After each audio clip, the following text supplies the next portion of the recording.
Style है वो तो मुझे बहुत ज़्यादा अच्छा लगता था। जो सर का जो मेन जो क्लास के बाद जब सर हम लोग को मोटिवेट करते थे, मैं तो आज भी मिस करता हूँ उसे। और वो जो सर बातें बोलते थे वो मेरे आज भी कानों में गूंजती है।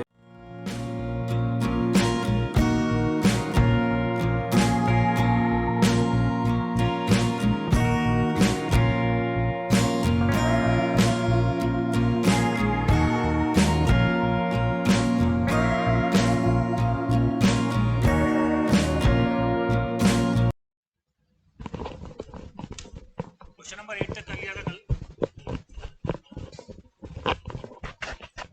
आगे कोई दिक्कत है तो बताइए। क्वेश्चन नंबर श्री राधे, उससे पहले का कोई दिक्कत नहीं है?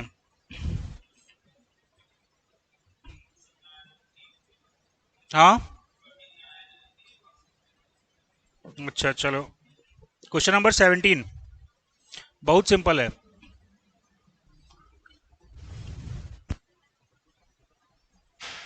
Steam initially at 1.5 MPa 300 degrees centigrade expands reversibly and adiabatically in a steam turbine to 40 degrees centigrade. Determine the ideal work output of the turbine. कैसे निकाला?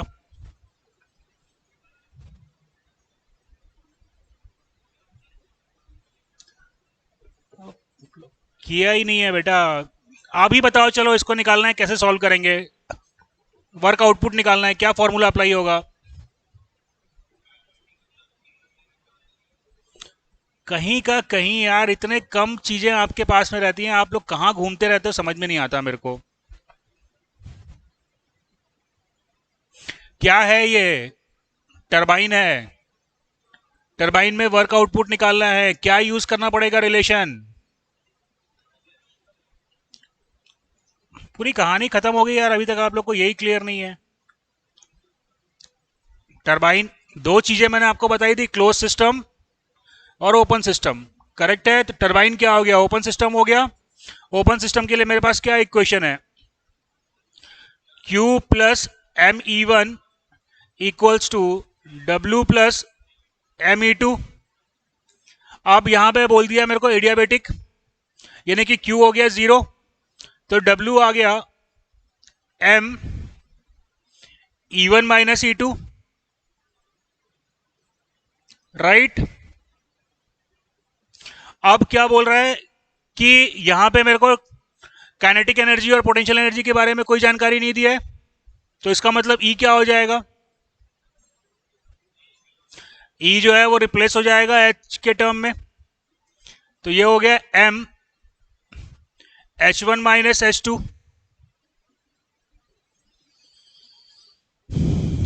राइट। अब मेरे को कैलकुलेट करना है एच वन, कैसे निकलेगा एच वन?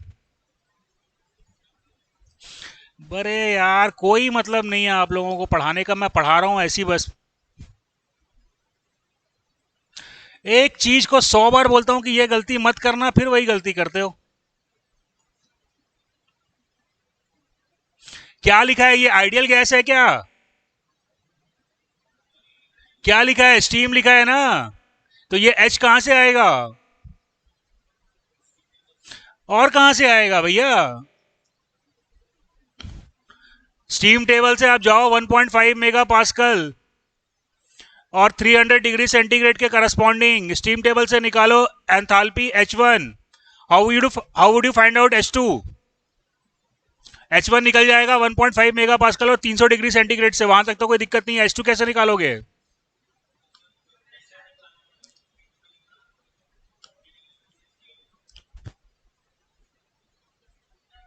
हाँ, अरे एक्स वाई जेड निकालने के लिए यार तेरे को H1 निकालने के लिए स्टेट वन पे तेरे को दो प्रॉपर्टी दिया हुआ है, प्रेशर और टेम्परेचर। तो ये इतना प्रॉपर्टी को लेके स्टीम टेबल पे जाओगे, वो आपको एंथैल्पी बता देगा, राइट। स्टेट टू पे जब आप आ रहे हो तो आपके पास एक ही प्रॉपर्टी है 40 डिग्री सेंटीग्रेड, तो एक्स वाई जेड का कोई मतलब ही नहीं बनता जब तक मेरे पास कोई दूसरी प्रॉपर्टी आ नहीं जाती। प्रेशर कैसे निकालोगे पॉइंट टू पे? कैसे निकालोगे प्रेशर?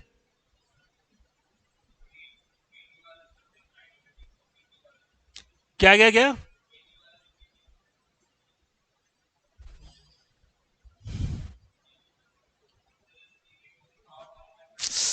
बंद कर दो यार पढ़ना आप लोग, कोई मतलब नहीं है मेरे को पढ़ाने का। नहीं पढ़ाने का कोई मतलब ही नहीं हो रहा है। एक पहली क्लास से रिपीट रिपीट रिपीट बोलता हूं कि आइडियल गैस कहां यूज करना है कहां नहीं करना है, उसके बाद भी वही गलती यार। जब स्टीम लिख दिया तो फिर वो PV to the power n का इक्वेशन का कोई मतलब बनता ही नहीं है।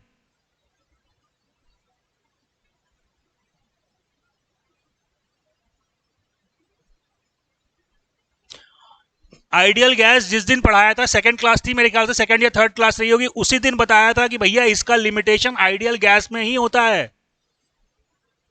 तो वो पीवी का जो भी रिलेशन निकाल रहा है उसका कोई मतलब नहीं रह गया यहां पे अभी, क्योंकि यहां पे स्टीम लिखा हुआ मिल रहा है मेरे को।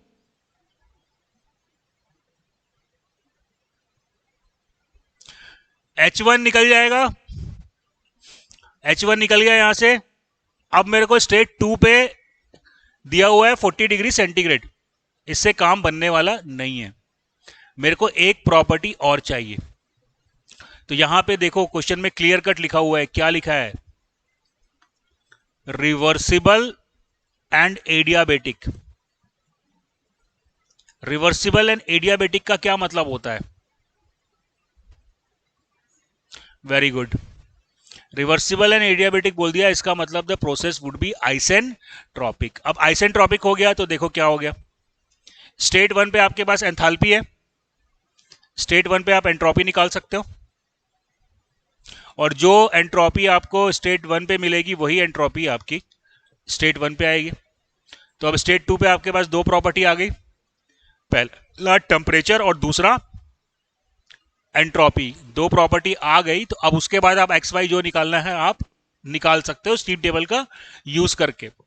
लेकिन स्टीम टेबल उठाने के पहले दो प्रॉपर्टी आपके हाथ में होनी चाहिए थी, तो वो आप स्टेट 2 पे आपको मिल गया 40 डिग्री सेंटीग्रेड और एंट्रोपी मालूम चल गई। तो इसको यूज करके आप एक्स वाई एक्स निकाल लेना। एक्स निकालने के बाद you can calculate the enthalpy at point 2। Is that clear? बेटा जो बोलता हूं ले उसको ध्यान रखा करो यार। तो क्या मतलब होगा, इतना इंपॉर्टेंट टॉपिक है, पूरा कॉन्सेप्चुअल टॉपिक है। चलो बताइए इसके बाद और क्या बनाया नहीं हो।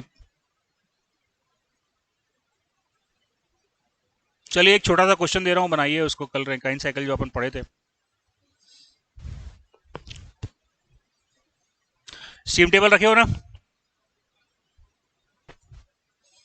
चलो एक सिंपल सा क्वेश्चन पहले करते हैं, ज्यादा। Rankine cycle, sorry, a vapor power cycle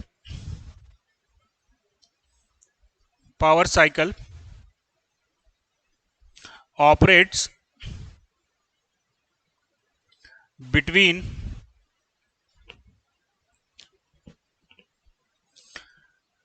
condenser and boiler pressure of 1 bar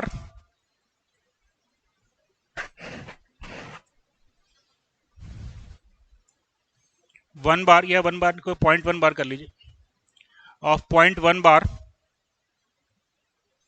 and 40 bar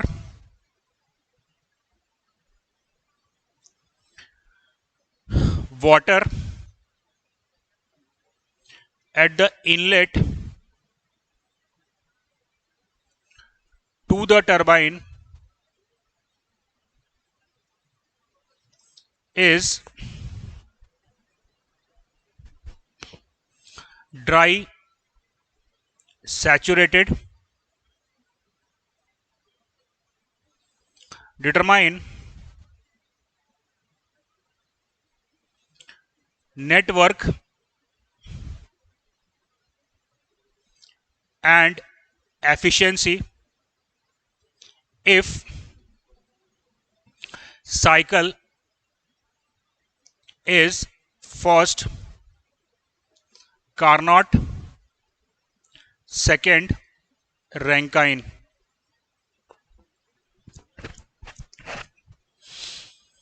देखो थोड़ा सा मैं आपको हिंट दे देता हूँ, then let's try to solve it.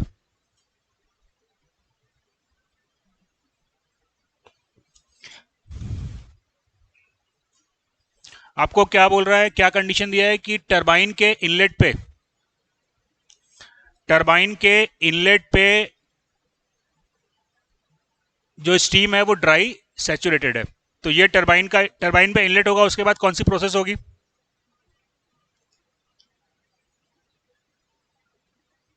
हाँ, टरबाइन के में कंडेंसेशन होगा।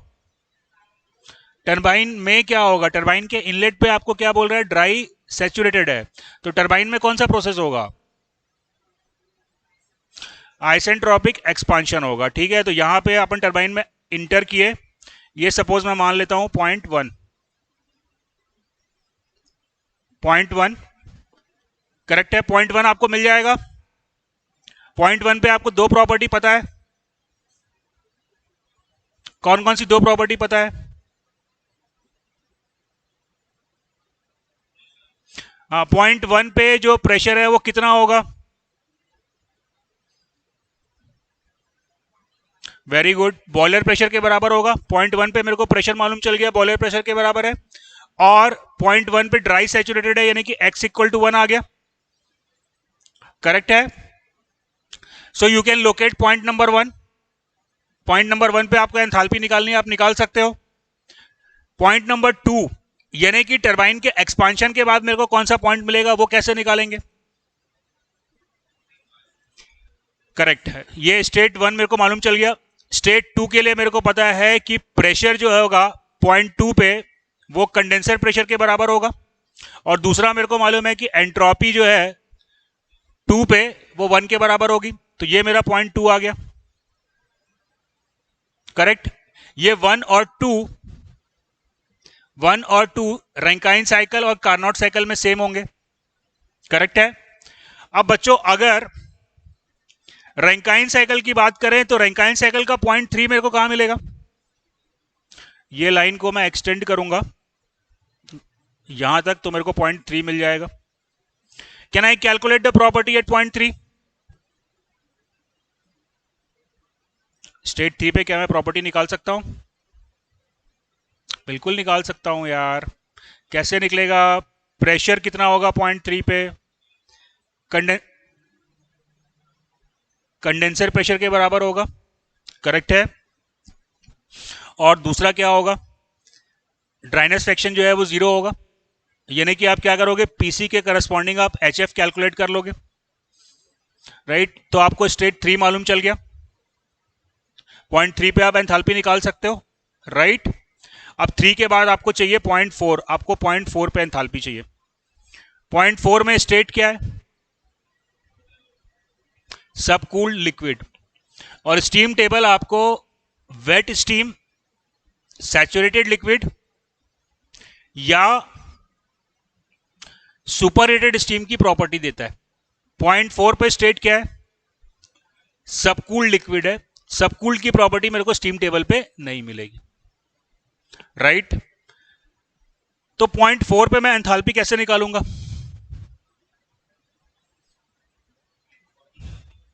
कोई मतलब नहीं है एंट्रोपी करने का, नहीं निकलेगा। क्योंकि एंट्रोपी अगर मैं लेता तो मैं स्टीम टेबल में जाता।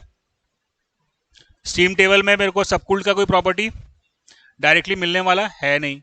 तो यहां पे हम क्या करेंगे, तीन से चार कौन सी प्रोसेस हो रही है? Isentropic compression. कहां पे हो रहा है? पंप में हो रहा है, यानी कि ओपन सिस्टम में हो रहा है। तो तीन से चार जो वर्क डन होगा वो क्या होगा? माइनस वी डीपी के बराबर। राइट, वर्क डन जो होगा that is equals to minus VDP. तो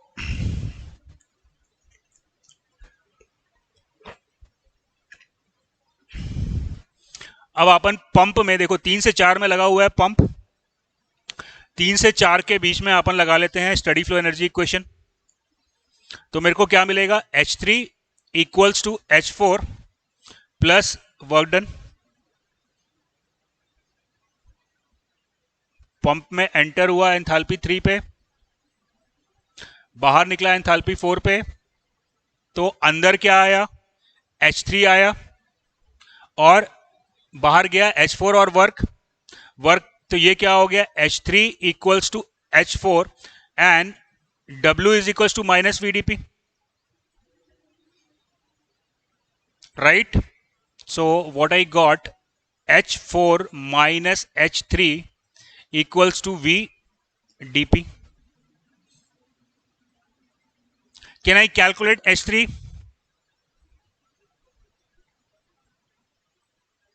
क्या मैं 0.3 पे एंथैल्पी निकाल सकता हूं?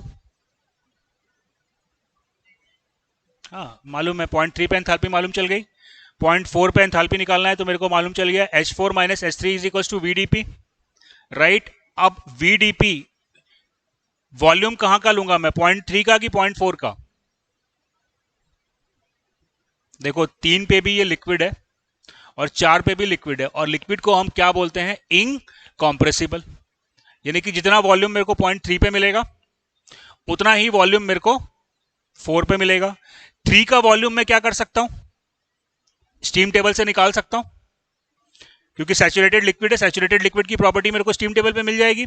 तो प्रॉपर्टी मेरे को VF मालूम चल गया, V क्या होगा, VF के बराबर एट कंडेंसर प्रेशर, राइट. और DP क्या होगा, DP होगा बॉयलर, कितना डिफरेंस आ रहा है, boiler pressure minus condenser pressure, correct है. तो आप H3 निकाल चुके थे, आपको H4 मालूम चल गया, H4 मालूम चल गया तो आप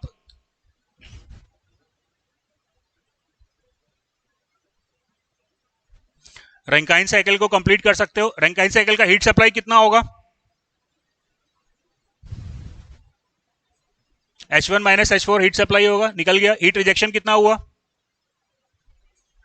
very good, H2 minus H3 heat supply निकल गया, हीट रिजेक्शन निकल गया, तो वर्क डन मालूम चल जाएगा, एफिशिएंसी मालूम चल जाएगी. यानी कि रैंकाइन साइकिल हो गया सॉल्व, करेक्ट है.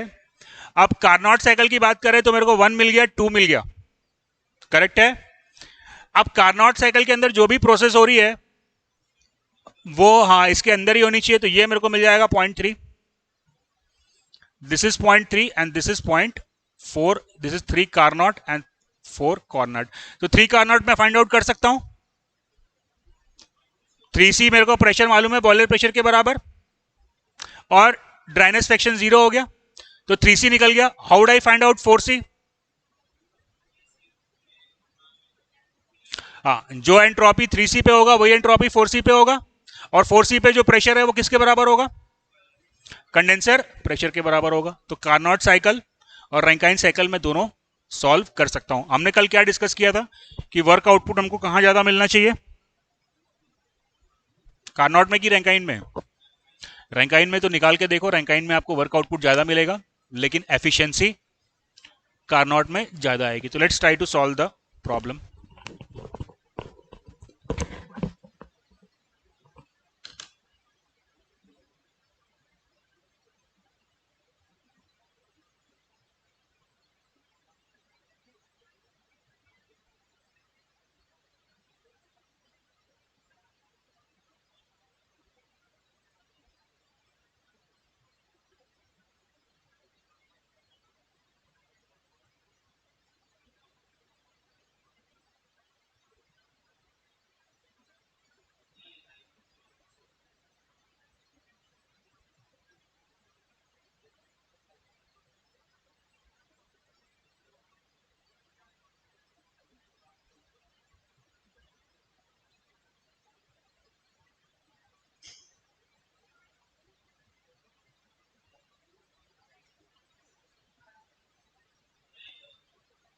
दो मिनट का सवाल है, चलो. सबसे पहले मेरे को क्या करना है, मेरे को 1 2 3 4 3C और 4C पे एंथैल्पी निकाल लेना है. इतना करने के बाद मेरा सवाल 2 मिनट में भी नहीं लगेगा. चलो सबसे पहले अपन निकालते हैं H1.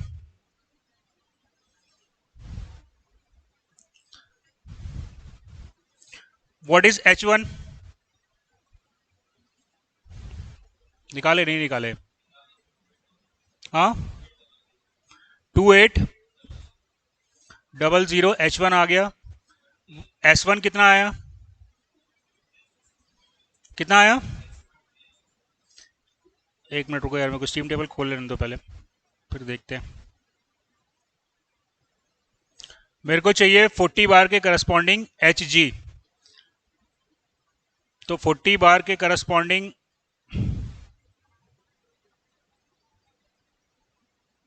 2800 आ रहा है, ठीक है, और एंट्रोपी आ रही है 6.069, एंट्रोपी आई 6.069, राइट। H1 निकल गया। अब मेरे को चाहिए H2, तो H2 निकालने के लिए मेरे पास प्रेशर दिया हुआ है, कितना है 0.2 पे प्रेशर, 0.1 बार, राइट। 0.1 बार के बार करस्पॉन्डिंग आप क्या देखोगे, SF 0.649 SF आया, SFG कितना आया 7.502, करेक्ट है। तो S2 equal to S1 that is equal to 6.069, that is equals to SF plus X time SFG। तो SF आपको मालूम है, SFG आपको मालूम है, तो यहां से आपका आ गया ड्राइनेस फ्रैक्शन कितना आया 0.72, करेक्ट है। अब 0.72 आ गया तो आप H2 निकाल सकते हो, H2 क्या हो जाएगा HF plus X time HFG, कितना आ गया H2 19 kilo joule per KG. Is that clear? ठीक है बच्चों, चलो what is H3, HF at 0.1 bar कितना आया ये 191.8 kilo joule per KG, right. चलिए अब मेरे को चाहिए H4, तो H4 minus H3 is equals to VF। VF कहां पे लेंगे अपन, हाँ 0.1 बार के करस्पॉन्डिंग VF कितना आ रहा है देखो, माइनस एक, माइनस नहीं है ना बेटा, H4 0.1 के करस्पॉन्डिंग आ रहा है, एक मिनट,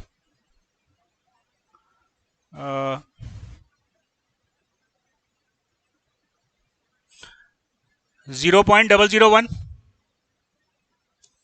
तो ये हो गया 0 equals to VF into boiler pressure minus condenser pressure, तो ये आ गया 0.001, इतना ही आ रहा है ना 0.001। बॉयलर प्रेशर कितना है, गलत है, या 40 माइनस 0.1 अगर कर रहे हो तो मल्टीप्लाई करना पड़ेगा यहां से 100 से, ये बार में दिया है, इसको किलो पास्कल में कन्वर्ट करना पड़ेगा ना, बार में दिया है, इसको किलो पास्कल में कन्वर्ट करना पड़ेगा। H3 आप निकाल चुके हो 191.8, what is the value of H4, कितना आ रहा है 1। बेटा कैसे करते हो आप लोग यार, H4 H1 से ज्यादा, H3 से ज्यादा आएगा कम आएगा, इधर देखो अपन डिराइव किए थे relation,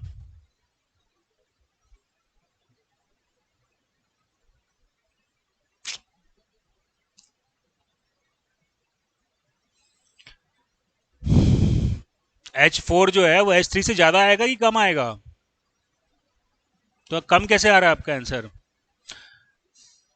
H4 minus H3 is equals to 0.001, यानी कि ऐसे कैलकुलेट कर लो यार, ये 100 हो गया तो ये 0.1,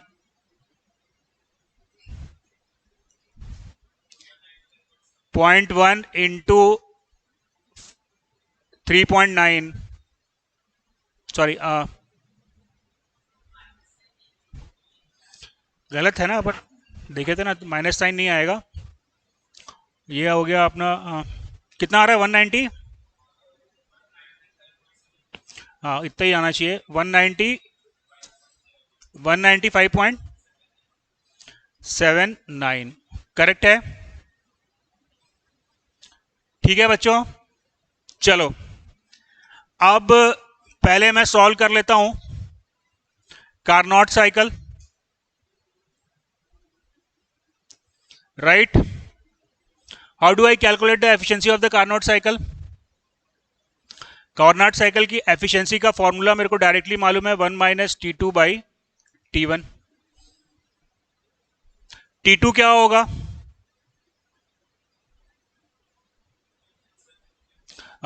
T2 is TS at condenser pressure. बताओ कितना आ रहा है 0.1 के करस्पॉन्डिंग?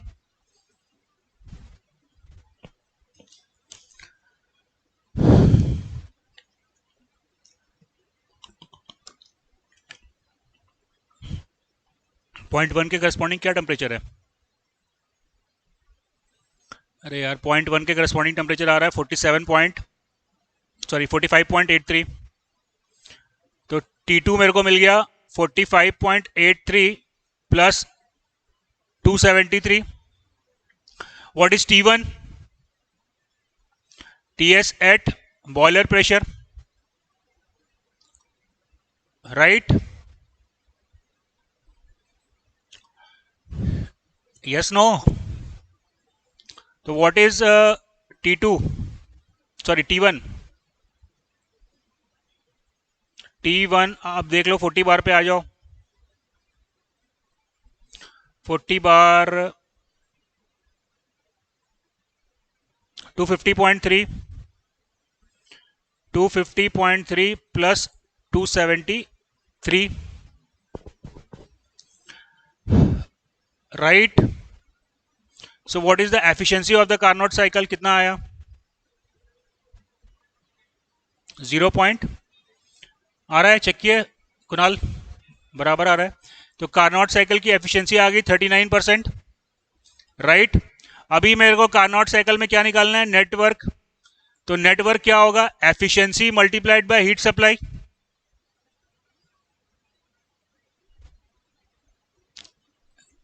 क्लियर? एफिशिएंसी आप निकाल चुके हो 39%। What is the heat supply in the Carnot cycle? Diagram देखो,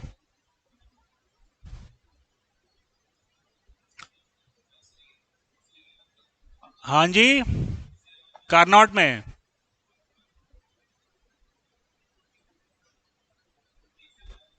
3C से 1 तक होगा, सॉरी इसको, हाँ 3C से 1 तक होगा। तो एफिशिएंसी मेरे को मालूम चल गया, तो W नेट आया efficiency multiplied by H1 minus H3C,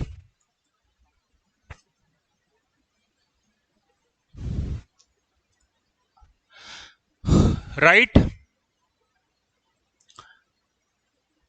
yes no?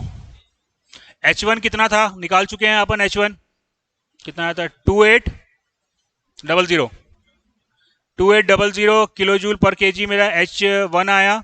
और H3C क्या होगा? HF एट 40 बार, HF एट 40 बार कितना आ गया?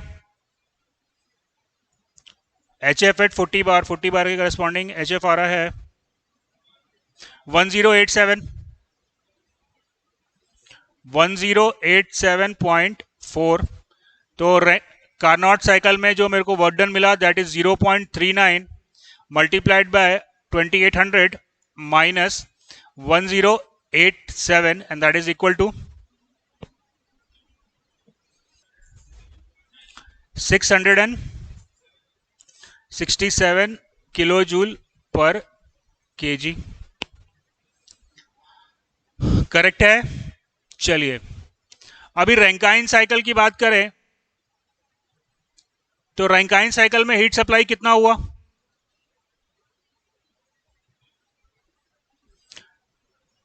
हाँ जी, देखो डायग्राम इधर देखो बोर्ड पे। एच, हाँ तो कितना हुआ? H1 minus H4,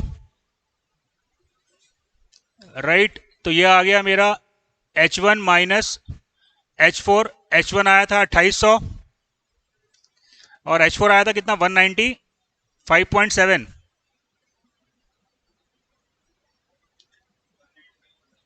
195.7। तो हीट सप्लाई मेरे को मिल गया, कितना आया?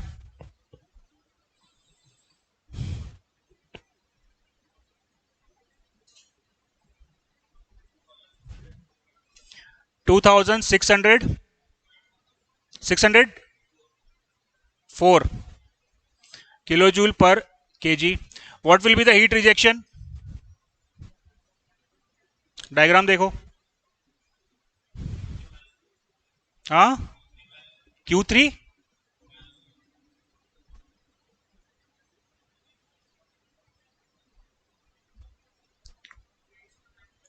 H2 माइनस H3 इतना। Q2 क्या क्या क्या बोल रहे थे तुम? Q2 minus H2 minus H3, right. तो ये मेरे को मिल गया H2 माइनस H3। कितना आया था H2 अपना? 19 कुछ आया था ना? 19 माइनस H3 कितना आया था? 190, 191.8। तो रिजेक्शन कितना आ गया? अरे यार 1919 माइनस 191.8 करो ना भाई।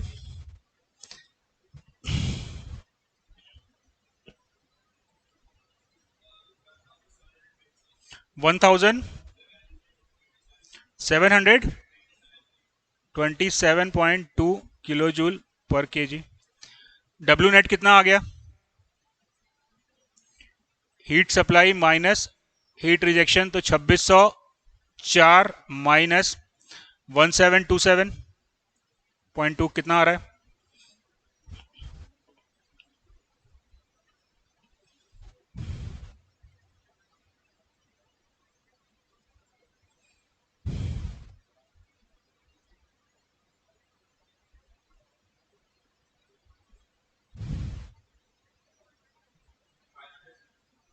गलत है। 500 कहाँ से आएगा यार? कारनॉट में तुम्हारा आया था 600, तो उससे ज्यादा ही आएगा। और यहाँ पे भी कैसे तुम माइनस में भी गलती कर रहे हो यार? 2604 माइनस 1727, हाँ 877।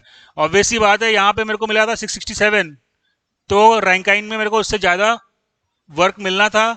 एफिशिएंसी कम आनी चाहिए, देख लो आ रही है कि नहीं। 1 minus Q R by Q S, तो कितना आ गया efficiency? 1 minus 1727 divided by 2604. So the efficiency is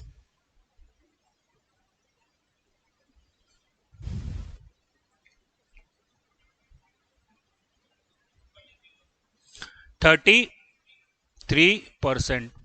तो हमने देखा कि रैंकाइन साइकिल जो हमने लास्ट क्लास में डिस्कस किया था वही कंक्लूड हुआ कि रैंकाइन साइकिल यूज करने से क्या फायदा हो रहा है? वर्क आउटपुट ज्यादा मिल रहा है, लेकिन एफिशिएंसी कम हो रही है। क्यों कम हो रही है एफिशिएंसी?